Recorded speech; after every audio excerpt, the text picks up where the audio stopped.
Hello friends, எல்லாரும் எப்படி இருக்கீங்க? நம்ம எல்லாருக்குமே சின்ன வயசுல ஒரு முறையாவது பேய் கனவு வந்திருக்கும். அந்த மாதிரி நீங்க கனவுல காண்ற ஒரு பேய் நிஜமாவே உங்க வாழ்க்கையில வந்துச்சுன்னா, அது உங்க வாழ்க்கையை புரட்டி போட்டுச்சுன்னா எப்படி இருக்கும்? அந்த மாதிரி ஒரு செம்ம இன்ட்ரெஸ்டிங்காகவும் ஹாரிஃபிக்காகவும் இருக்கக்கூடிய ஒரு வெப் சீரிஸை தான் நான் இன்னைக்கு உங்களுக்கு சொல்ல போறேன். நம்ம கதையுடைய ஹீரோயின் எம்மா லாரன்சன் சின்ன வயசுல தான் கண்ட பேய் கனவை எல்லாமே ஒரு புக்கா ரைட் பண்றாங்க. அந்த புக்கு செம்ம பப்ளிஷ் ஆகுது. அவங்க பெரிய ரைட்டர் ஆயிடுறாங்க. ஒரு கட்டத்துக்கு மேல அந்த புக்கையும் எழுதி முடிக்கிறாங்க. அப்ப அவங்களோட சின்ன வயசு ஃப்ரெண்ட் ஒருத்தங்க அவங்கள மீட் பண்றதுக்காக வராங்க. இந்த கதையை எழுதுறத நீ பாட்டக்கூடாது, அப்படி நீ ஸ்டாப் பண்ணிட்டீன்னா எனக்கு அப்புறம் உங்க அப்பா அம்மா, அதுக்கப்புறம் உன்னை சுத்தி இருக்க எல்லாருமே கொத்து கொத்தா சாவாங்க, அவ யாரையுமே சும்மா விட மாட்டா அப்படின்ற ஒரு விஷயத்த சொல்றா. எங்க அம்மா உன்னை மீட் பண்றதுக்காக கூப்பிட்டுக்கிட்டே இருக்காங்க, அதனால நீ உடனே கிளம்பி எல்டனுக்கு வரணும் அப்படின்னு சொல்ல எம்மாவும் கிளம்பி எல்டனுக்கு போறா. அங்க போனதுக்கு அப்புறம் தான் தெரியுது அவ கண்ட கனவு, அந்த புக்ல எழுதின கதை எல்லாமே நிஜமாவே அங்க நடக்குதுன்றத. உண்மையிலே அந்த ஊருக்கு என்னதான் ஆச்சு,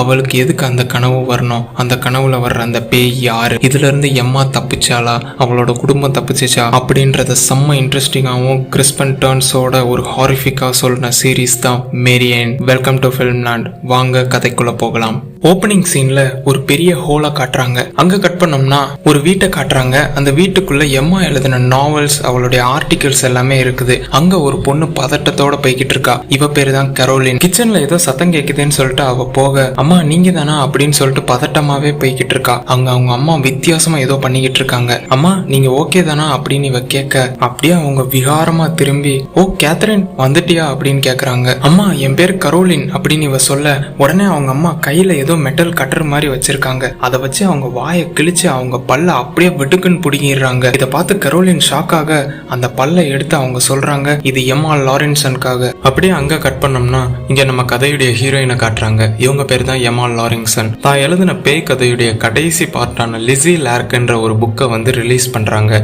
இதோட அந்த கதை முடிஞ்சிருச்சுன்னு சொல்றாங்க. அப்படியே வெளியில வந்தோம்னா இன்னொரு கேரக்டரை இன்ட்ரோடியூஸ் பண்றாங்க. இவங்க பேர் வந்து கெமிலியா, எம்மாவுடைய அசிஸ்டன்ட். இவங்க வந்து அன்னைக்கு என்னென்ன ஷெட்யூல் இருக்குன்னு சொல்றாங்க. அது மட்டும் இல்லாம இன்னைக்கு ஃபேன்ஸுக்கு புக்கை சைன் பண்ற மீட்டிங்கும் இருக்குன்றாங்க. சரி ஓகே நான் பாத்துக்கிறேன், நீ இன்னைக்கு நைட் என் கூட பார்ட்டிக்கு வரணும் அப்படின்னு சொல்றாங்க. அதுக்கு கெமிலியா வந்து இல்ல நான் 2 வீக்ஸா கண்டினியூஸா ஒர்க் பண்ணிட்டு இருந்தேன், எனக்கு ரெஸ்ட் வேணும், என்னால வர முடியாதுன்னு சொல்றாங்க. சரி ஓகே நான் வேற ஏஜென்ட்டை பாத்துக்கிறேன் அப்படின்னு சொல்லும் போது இவங்களும் வேற வழி இல்லாம ஒத்துக்கிறாங்க. இந்த சைடு பார்த்தோம்னா எம்மா அவளோட ஃபேன்ஸ்க்காக புக்ல சைன் போட்டுக்கிட்டு இருக்கா. அப்பம்போது ஒரு பொண்ணு வரா. எஸ் இவ தான் கெரோலின். ஸ்டார்டிங் சீன்ல பாத்திருக்கோம்ல அந்த பொண்ணு தான். அவளை பார்த்தோன்னே எம்மா ரொம்பவே ஷாக் ஆயிடுறா, ரொம்ப ஹாப்பியாகவும் ஆறா. ஏன்னா எம்மாவும் கரோலினும் சின்ன வயசுல இருந்து ரொம்பவே பெஸ்ட் ஃப்ரெண்ட்ஸ்.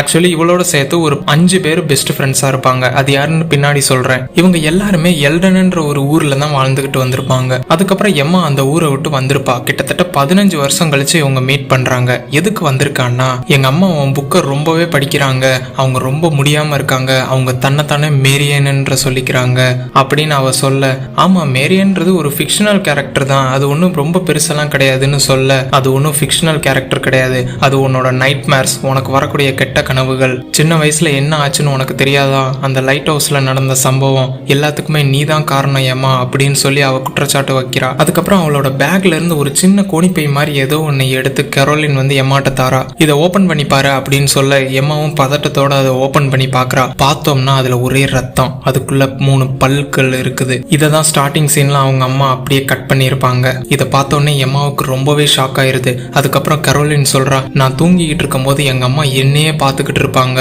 அதுக்கப்புறம் நான் எப்ப கண்ணை மூடுவேனோ அதுக்கப்புறம் அவங்க என் பின்னாடி வந்து என் உடம்புல கீறல்களை ஏற்படுத்துறாங்க அப்படின்னு சொல்லி அவளோட உடம்ப காட்டுவா. எங்கெங்கேயோ கீறி இருப்பாங்க. அதை பார்த்தோன்னே கெமிலியா வந்து செக்யூரிட்டியை கூப்பிடுவா. உடனே செக்யூரிட்டி வந்து கரோலினை கூட்டிட்டு போக, அப்பம்போது அவ ஒரு விஷயத்த சொல்லுவா, இங்க பாரு எம்மா, நீ அந்த ஸ்டோரியை கண்டினியூ பண்ணணும், நீ எங்க அம்மாவை வந்து பார்க்கணும், உடனே எல்டனுக்கு கிளம்பி வரணும், இல்லைன்னா நான் சாவேன், எனக்கு அடுத்து உங்க அப்பா அம்மா சாவாங்க, அதுக்கப்புறம் உன்னை சுத்தி இருக்க எல்லாருமே சாவாங்கன்னு சொல்லிட்டு ஒரு பெரிய வார்னிங்கை கொடுத்துட்டு போவா. அங்க கட் பண்ணோம்னா இங்க எம்மாவும் கெமிலியாவும் பப்ல இருப்பாங்க. அப்பம்போது கெமிலியா எம்மாவை பார்த்து கேட்பா, அந்த பர்சன் யாருன்ட்டு. அவ என்னோட சின்ன வயசு பெஸ்ட் ஃப்ரெண்ட் அப்படின்னு எம்மா சொல்லுவா. அப்போ உன்னோட நைட் மேர்ஸ்னா என்ன அப்படின்னு கெமிலியா கேட்க, இப்பதான் எம்மா சொல்றா, சின்ன வயசுல எனக்கு கெட்ட கனவுகள் அடிக்கடி வரும், அது எல்லாமே ஒரு விஷயத்த சார்ந்துதா இருக்கும், அதுதான் மேரியன். இந்த மேரியன்றது யாரு, எதுக்காக எம்மாவுடைய கனவுல இது அடிக்கடி வரணும் அப்படின்றத நான் பின்னாடி சொல்றேன். எப்ப நான் புக்கை எழுத ஆரம்பிச்சேனோ அதுல இருந்து இந்த கெட்ட கனவுகள் எனக்கு வர்றதில்லை. அதுக்கப்புறம் லிசி லார்க்குன்ற ஒரு கேரக்டரை புக்ல உருவாக்குனேன், அது மூலியமா மேரியனை மொத்தமா அழிச்சிட்டேன் அப்படின்னு சொல்லுவா.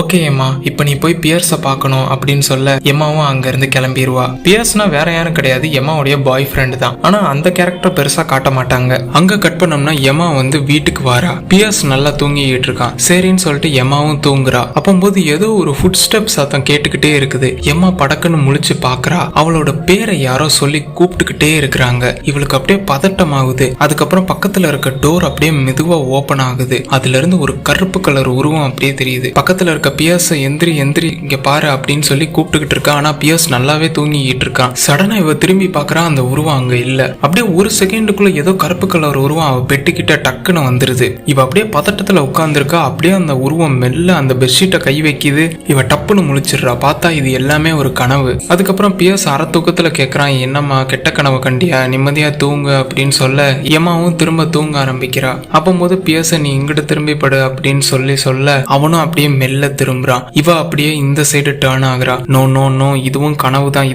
தான் முழிச்சுக்கோ அப்படின்னு இவளே சொல்ல அப்புறம் அவன் எம்மாவை பிடிச்சு நீ கனவுல இருந்து முழிக்கணும்னா அதுக்கு நான் தான் டிசைட் பண்ணணும் அப்படின்னு சொல்லிட்டு அவ மூஞ்சி அப்படியே திருப்புறா. மேல பார்த்தோம்னா கரோலினுடைய அம்மா உட்காந்துருக்காங்க. இவ அப்படியே மூச்சு பேச்சு இல்லாம இருக்கிறா. எம்மா என்னை தேடி வா சீக்கிரம் அப்படின்னு சொன்னோன்னே இவ டப்புன்னு முழிச்சிடுறா. பார்த்தோம்னா இப்பதான் இவ நிஜமாவே கனவுல இருந்து முழிச்சிடுறா. அவளோட நைட்மேர்ஸ் மறுபடியும் அவளை அட்டாக் பண்ண ஆரம்பிச்சிருச்சு. அடுத்த நாள் காலையில எம்மா எப்பயும் போல ஒர்க்குக்கு போய்கிட்டு இருக்கா. அங்க கெமிலியா வந்து சொல்ற, நேத்து உன்னை பார்க்க வந்த ஃப்ரெண்டு இன்னைக்கு உனக்காக வெயிட் பண்ணிக்கிட்டு இருக்காங்கன்னு சொல்ல அவளை யாரு உள்ள விட்டா அப்படின்னு எம்மா கேட்க அப்படியே அவங்க ரெண்டு பேரும் நடந்து போய்கிட்டு இருக்காங்க. மேல இருந்து ஒரு குரல் கேக்குது, எம்மா நான் இங்க இருக்கேன் அப்படின்னு சொல்லி கெரோலின் கூப்பிடுறா. பார்த்தா அவ டாப் ஃப்ளோர்ல எட்ஜில் நின்னுகிட்டு பேசிக்கிட்டு இருக்கா. அப்படியே கழுத்துல தூக்கு கயிறு மாட்டிட்டு அவ சொல்றா, அவ நீ எழுதணும்னு ஆசைப்படுறா எம்மா, அப்படி இல்லைன்னா நான் இப்ப செத்ததுக்கு அப்புறம் உங்க அப்பா அம்மா தான் அடுத்து. அன்னைக்கு நைட் நடந்த இன்சிடென்ட், அந்த லைட் ஹவுஸ், இதுதான் ஆரம்பம் அப்படின்னு சொல்லிட்டு அவளோட கிராஸ கீழே போட்டு இதை எங்க அம்மாட்ட கொடுத்துறியம்மா அப்படின்னு அவ சொல்றா. ஓகே நம்ம பேசிக்கலாம், நான் எழுதுறேன், நீ கீழே வா அப்படின்னு சொல்ல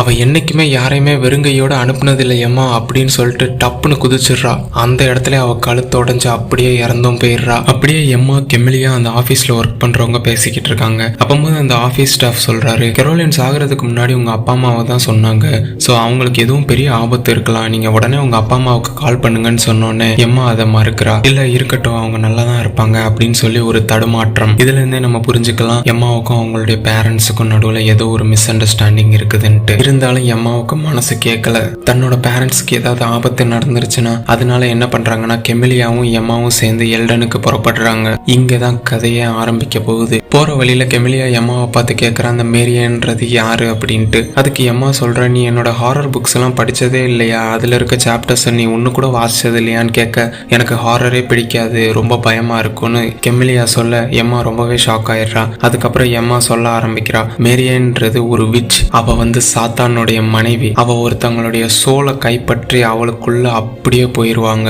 அதுக்கப்புறம் அவங்களை யார் நினைச்சாலும் காப்பாற்ற முடியாது. இதுல ரெண்டு முக்கியமான விஷயத்த சொல்றாங்க. மேரியன் தன்னோட பேரை எப்பயுமே போய் சொல்ல மாட்டா. இன்னொரு விஷயம் என்னன்னா அவ எப்பயுமே யாரையுமே வெறுங்கையோட விடவே மாட்டா. ஒருத்தங்களை பொசஸ் ஆக்கிட்டானா ஒன்னு அவங்க செத்துருவாங்க, இல்லைன்னா அவங்க கிட்ட இருந்து எதையாவது ஒன்ன பறிச்சிருவா அப்படின்ற ஷாக்கிங்கான விஷயத்தையும் சொல்றா. அப்ப கெமிலியா கேக்குறா, நீ எப்படி அப்ப மேரியனை அழிச்ச அப்படின்ட்டு, அதாவது புக்ல. அப்ப எம்மா சொல்றா, நான் லிசி லார்க்குன்ற ஒரு கேரக்டரை உருவாக்குனேன், அந்த கேரக்டர் புக்ல இறந்திருக்கும், அதனால மேரியனால திரும்ப வரவே முடியாது அப்படின்ற விஷயத்த சொல்றா. அப்படியே அவங்க எல்டனையும் ரீச் பண்ணிடுறாங்க. ஒரு அழகான ஐலாண்டுக்கு நடுவுல இருக்க டவுன் தான் எல்டன். எம்மா அப்படியே ஒரு பாத்வேல நடந்து போய்கிட்டே இருக்கிறா. தூரத்துல ஒரு லைட் ஹவுஸ், கையில கரோலின் கொடுத்த அந்த கிராஸை வச்சு யோசிச்சுக்கிட்டே இருக்கிறா.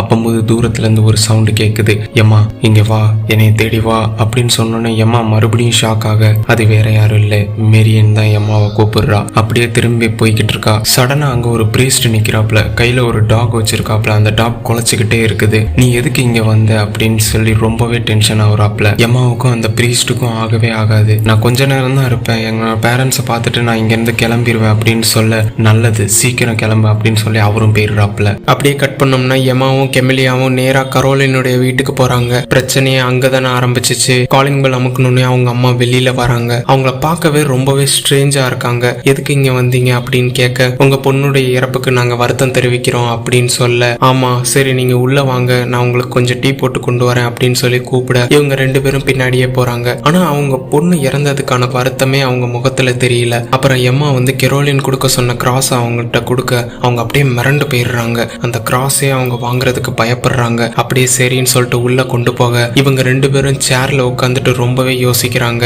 இந்த வீடு அவங்க எல்லாமே ஸ்ட்ரேஞ்சா இருக்குன்னு பேசிக்கிட்டு இருக்காங்க. அந்த நேரம் பார்த்து அவங்க அம்மா வெளியில வர அவங்க எம்மா எழுதுன அந்த புக்கை பத்தியே தான் பேசிக்கிட்டே இருக்கிறாங்க. அதுக்கு எம்மா சொல்றா, நான் வேணா உங்களுடைய புக்ல ஆட்டோகிராஃப் போட்டு தரட்டா, யார் பேருக்கு போட அப்படின்னு கேட்க அதுக்கு கரோலினுடைய அம்மா சொல்றாங்க, மேரியனுக்காக போடி அம்மா, எனக்காகத்தான் அப்படின்னு சொல்ல எம்மா முகத்துல ஒரு பெரிய ஷாக். ஏன்னா அவளுக்கு நல்லாவே தெரியும் மேரியன் தன்னோட பேரை எந்த இடத்துலயுமே போய் சொல்ல மாட்டான்ட்டு. மேரியன் நிஜமாவே இருக்குது, அதுவும் கரோலினுடைய அம்மாக்குள்ள இருக்குதுன்றத அவன் நல்லா புரிஞ்சுக்கிட்டா. அதுக்கப்புறம் கரோலினுடைய அம்மா சொல்றாங்க, அடுத்து என்ன கதை எழுத போறேன்னு எனக்கு ரொம்ப ஆவலா இருக்கு அம்மா, சீக்கிரம் எழுத அப்படின்னு சொல்ல அதுக்கு அம்மா சொல்றா, இல்ல இந்த கதையை இதோட முடிச்சிட்டேன், இனிமே எழுத மாட்டேன் அப்படின்னு சொல்றா. அதுக்கு கரோலினுடைய அம்மா சொல்றாங்க, உனக்கு மறுபடியும் அந்த நைட் மேர்ஸ் எல்லாம் வந்துருச்சு இல்ல அம்மா, சின்ன வயசுல நீ கஷ்டப்பட்டதெல்லாம் ஞாபகம் இருக்குல்ல, நீ எழுதிதான் ஆகணும்னு சொல்லும் போது உடனே எம்மா கெமிலியாவை கூட்டிட்டு நம்ம இங்க இருந்து போலாம் அப்படின்னு சொல்லி இழுத்துட்டு போயிடுறா. நேரா போய் காரை ஸ்டார்ட் பண்றாங்க. ஆனா கார் ஸ்டார்ட் ஆகல. உடனே அவங்க அம்மா வெளியில வந்துடுறாங்க. கார் ஸ்டார்ட் ஆகுது. அவங்க அங்க இருந்து கிளம்புறாங்க.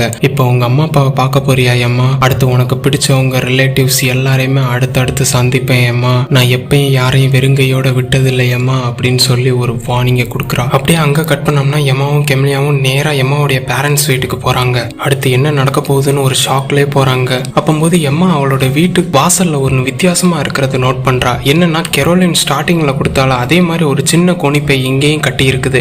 அதை அப்படியே தூக்கி போட்டுட்டு வீட்டுக்குள்ள போய் அம்மா அப்பா அப்படின்னு கூப்பிட்டு உள்ள போய்கிட்டு இருக்கா. வீட்டுக்குள்ள அப்படியே வித்தியாசமான சத்தம். இவ பயந்துகிட்டு அப்படியே படிக்கட்டு மேல ஏறி போய் பாக்குறா. அங்க பார்த்தோம்னா அவங்க பேரண்ட்ஸ் ரொமான்ஸ் பண்ணிக்கிட்டு இருக்காங்க. இவ ஓ சாரி அப்படின்னு சொல்லிட்டு கீழே தடன்னு ஓடி வந்துடுறான். அவங்க அம்மா பாத்துடுறாங்க. பார்த்துட்டு அவங்களும் கீழே வந்து ஏமா ஒரு நிமிஷம் நெல்லு, எதுக்காக இப்படி ஓடுற, வீட்டுக்கு வந்துட்டு அப்படின்னு கேட்க, நான் உங்களுக்கு எத்தனை தடவை கால் பண்ணேன், நீங்க ஒரு தடவையாவது என் காலை எடுத்தீங்களா அப்படின்னு சொல்லி கேட்கறா. அதுக்கு எம்மாவுடைய அம்மா சொல்றாங்க, நாங்க இந்த வீக்கெண்ட் ஊர்ல இல்ல, நாங்க வெளியில போயிட்டோம், இப்பதான் வந்தோம் அப்படின்ற மாதிரி அவங்க சொல்ல அப்படியே அன்னைக்கு நைட்டும் ஆகுது. அவங்க டின்னர்லாம் முடிச்சுட்டு எம்மாவும் கெமிலியாவும் எம்மாவுடைய சின்ன வயசு ரூம்ல அப்படியே தங்குறாங்க. எம்மா டக்குன்னு தூங்கிட்டா. ஆனா புது இடம்னால கெமிலியாவுக்கு தூக்கமே வரல. உடனே இவ எம்மாவை எழுப்புறா. ஆனா அவ நல்லா தூங்கிட்டு இருக்கா. இவ அப்படியே ரெஸ்ட் ரூம் போக நடக்கிற எல்லாத்தையும் பார்த்து இவளுக்கு கொஞ்சம் பயம். அப்போது ரெஸ்ட் ரூம் கதவை யாரோ திறக்கிறாங்க. பட் உள்ள லாக் ஆயிருக்கிறனால அவங்களால திறக்க முடியல. நேரம் ஆக ஆக அந்த கதவை யாரோ டம்முன்னு போட்டு திறக்கிற மாதிரி ஒரு சத்தம். இவ உள்ள ஆள் இருக்காங்க அப்படின்னு சொல்ல அந்த சத்தமும் நிக்குது.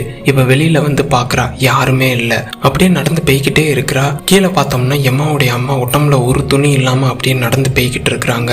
அந்த இருட்டுல இவ பாக்குறா. அவங்க அப்படியே கத்த ஆரம்பிச்சிடுறாங்க, அம்மா உங்களுக்கு ஒன்னும் ஆகலையே, நல்லா தானே இருக்கீங்க அப்படின்னு சொல்லி இவ கேட்க சடனா இவளை யாரோ பிடிச்சு தள்ளி விட்டுறாங்க. யாருன்னு பார்த்தோம்னா எம்மாவுடைய அப்பா. அவர் முதுகெல்லாம் அப்படியே கீரலா ரொம்ப அடி வாங்கின மாதிரி இருக்குது. இவ அப்படியே பேயறைஞ்ச மாதிரி நிக்க, எங்களை பாக்குறீல, நாங்க உண்மை கிடையாது, உனக்கு புரிஞ்சதா அப்படின்னு சொல்லிட்டு எம்மாவுடைய அப்பாவும் அவங்க அம்மாவும் அப்படியே நேரம் நடந்து வெளியில போக ஆரம்பிக்கிறாங்க. அந்நேரம் பார்த்து ஒரு சத்தம் கேக்குது. அந்த சத்தத்தை கேட்டு கெமிலியா காதை பொத்திக்கிறா. அது வேற எதுவும் இல்ல, வீட்டுடைய அலாரம் சத்தம் தான். இந்த மாதிரி செக்யூரிட்டி பர்பஸ்க்காக வச்சிருப்பாங்க. அதை கேட்டு எம்மா ஓடி வந்து கெமிலியாவை பார்க்க, என்னாச்சு, ஏன் இப்படி உட்காந்துருக்க அப்படின்னு கேட்கும்போது உன்னோட பேரண்ட்ஸ் அப்படின்னு சொல்றா. பேரண்ட்ஸ்க்கு என்னாச்சு அப்படின்னு சொல்லி இவ பதட்டமா கேட்க அவ எதுவுமே சொல்ல மாட்டேங்கிறா. உடனே எம்மா கீழே தேடி வரா. அப்ப மெயின் டோர் ஓபன்ல இருக்கிறத பாக்குறா. இப்ப வெளியில போய் பார்க்கும்போது அங்க அவங்க பேரண்ட்ஸ் அப்படியே நின்று வீட்டையே பாத்துக்கிட்டு இருக்காங்க. அம்மா அப்பா நில்லுங்க அப்படின்னு எம்மா சொல்றா. ஆனா அவங்க அது எதுவுமே கேட்காம அப்படியே அந்த நடு ராத்திரியில காட்டுக்குள்ள அப்படியே மறைஞ்சு போயிடுறாங்க. எம்மா பின்னாடியே போய் அந்த காட்டுல தேடி பாக்குறா. அங்க யாருமே இல்ல. அவளுக்கு என்ன பண்றது எதுவுமே ஒண்ணுமே புரியல. அந்நேரம் பார்த்து ஒரு உருவம் திடீர்னு வந்து எழுது எம்மா அப்படின்னு சொல்லுது. அவ பயந்து அந்த இடத்துல மயக்கம் போட்டு விழுந்துடுறா. அதோட இந்த எபிசோட முடிச்சிடுறாங்க. எம்மாவுடைய பேரண்ட்ஸ்க்கு என்னதான் ஆச்சு, மேரியன் சொன்ன மாதிரி எம்மா எழுதுனா எல்லாமே நார்மல் ஆயிருமா, அடுத்து வரப்போற எபிசோட்ஸ்ல எல்லாமே பார்ப்போம். இந்த வீடியோ உங்களுக்கு பிடிச்சிருந்துச்சுன்னா மறக்காம சப்ஸ்கிரைப் பண்ணிக்கோங்க. அடுத்து வரப்போற எபிசோட்ஸ்ல சந்திக்கலாம். அதுவரை until டாடா, டேக் கேர்.